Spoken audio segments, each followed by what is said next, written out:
El malei rachamim v'shoichem eroinim Hamtzei menucha ashtino Malei sakedoshim tahirim es nishmas Kol 6 million Shol choloi lo meyem V'tzir chayim v'nishmoisem V'azkaras v'noimar Amen.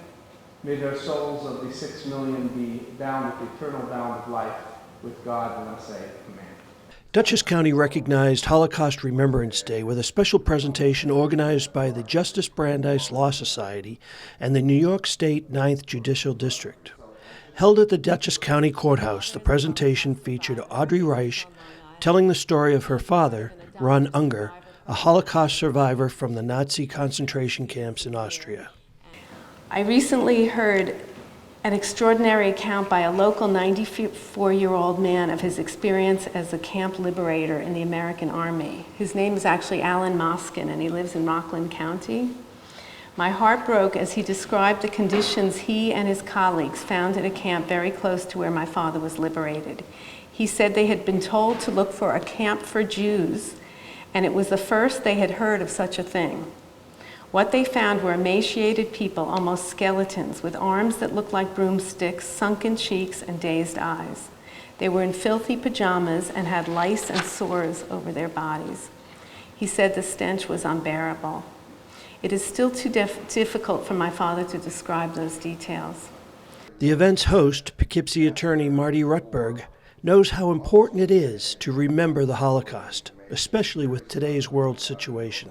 The reason now that it's very important that that never be forgotten is because, and this is something that is often said, but no one gets it until it's too late, is that history really and truly does repeat itself. That's not just a saying.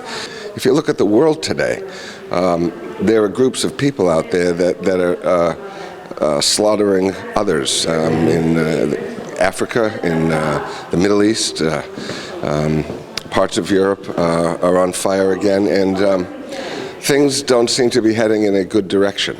And so the reason that you have to remember what happened is so that maybe this time you don't get fooled again, to use another famous line, and you don't buy into it.